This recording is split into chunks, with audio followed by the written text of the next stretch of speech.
picture standing at an ATM in like a foreign city at 2 in the morning. So that is a classic nightmare scenario. Right. You put your card in and the machine literally swallows it. Gone. For anyone traveling or settling in a new country, international banking can feel incredibly opaque. So, welcome to today's deep dive into the English banking system. Yeah, we're unpacking a stack of banking guides today. And the mission here isn't just to teach you, what a checking account is, but to give you a shortcut to managing your money safely. Exactly. Because we have to look past the plastic cards and the mobile apps to decode the back end mechanisms of the system so you can navigate it without fear. You really have to understand the underlying logic governing how these financial institutions actually operate. Well, let's start with that exact ATM nightmare. People tend to panic, right? They assume the machine is just broken if it eats their card. Oh, 100%. But based on our sources, this is usually an automated defense mechanism. Wait, like on purpose? Yeah, on purpose. If the machine detects, say, a network timeout, or it suspects a skimming device has been attached to the card reader, it swallows the plastic to cut off physical access. Oh, wow. So it's trying to prevent fraud right then and there. Exactly. Which is why the protocol isn't to just wait until the branch opens the next morning. You must call customer service immediately to lock the card. You are severing the physical token from the digital network. Okay, that makes sense. And the guides also emphasize another crucial physical defense, right? Shielding your hand over the keypad when you type your four-digit PIN. Always. You always cover your hand. Right. Because even if a skimmer successfully clones the magnetic stripe on your card, the whole attack still fails if they don't capture the keystroke data from a hidden pinhole camera. Right. They need that PIN to authenticate the network request. Yeah. But I mean, securing that physical access point really only matters if we understand the pools of liquidity sitting behind it. Which brings us to the actual accounts. So, checking versus savings. The guides outline these hidden rules, like $50 minimum balance requirements and monthly maintenance fees for checking accounts. Oh, the hidden fees. Everyone loves those. Yeah, and this is where I actually want to push back because the bank is already holding our deposits. They leverage our money to make loans and generate profit. Why are they also nickel and diming us with maintenance fees? Well, you're basically paying for the infrastructure of instantaneous liquidity. Meaning what exactly?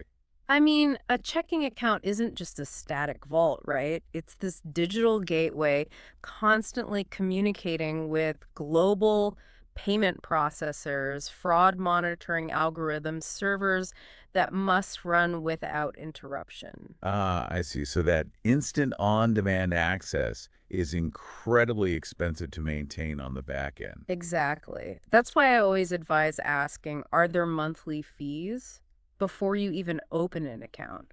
Checking provides liquidity. But when you use a savings account or, a higher yield certificate of deposit, you're basically trading away that instant access. Right, we get paid a higher interest yield, like maybe a 2% rate, because the bank can confidently tie that money up in long-term investments, like a 30-year mortgage. Yep. They don't have to worry that you'll suddenly withdraw it to pay for groceries. You are exchanging liquidity for yield. And the mechanics of that risk assessment become even more pronounced when we reverse the flow and you borrow from them. Let's look at that borrowing side, specifically credit. The sources talk about annual percentage rates and those premium credit cards with like $500 annual fees. Oh, yeah, the premium market is wild. It honestly reminds me of a car's speedometer. Just because your car goes up to 120 miles per hour doesn't mean you should drive that fast.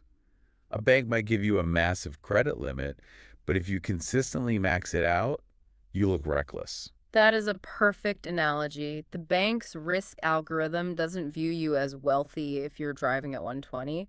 It sees you as financially distressed and highly likely to crash. So what are they actually looking for? The algorithm tracks your credit utilization, which is just the percentage of your limit that you actually use. If you have a massive limit but only use a tiny fraction of it, you mathematically prove you don't rely on their money to survive. Right, which paradoxically makes you a safe bet, and that boosts your credit score. Exactly. But we also have to talk about what happens when that system gets compromised. Oh, right. Like if you spot a rogue charge on your statement, the guides are super specific about the phrasing you should use here. You don't just say, I didn't buy this. No, no, you are instructed to call and calmly state, I want to file a dispute. Why is that specific vocabulary so crucial? Because file a dispute acts as a legal trigger. It formally invokes federal consumer protection frameworks like the Fair Credit Billing Act in the U.S. Wait, just by saying those exact words? Yes. The moment those words are recorded on a call, a strict compliance clock starts ticking. The legal burden of proof instantly shifts off your shoulders and onto the merchant and the bank to investigate the fraud. That is fascinating.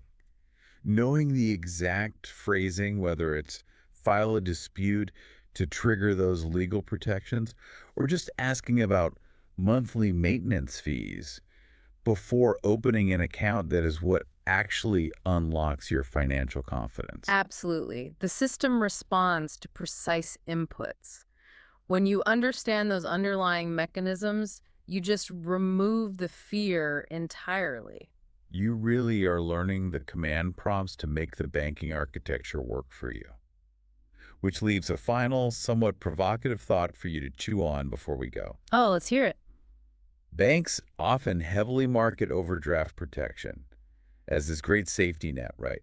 Automatically moving your own money from a savings account to your checking account if you overdraw. Right. They pitch it as a huge convenience. But if it is simply an automated digital transfer of your own funds, and they still hit you with a transfer fee to do it, is that system really protecting you? Or is it protecting the bank? Think about that the next time you interact with your money.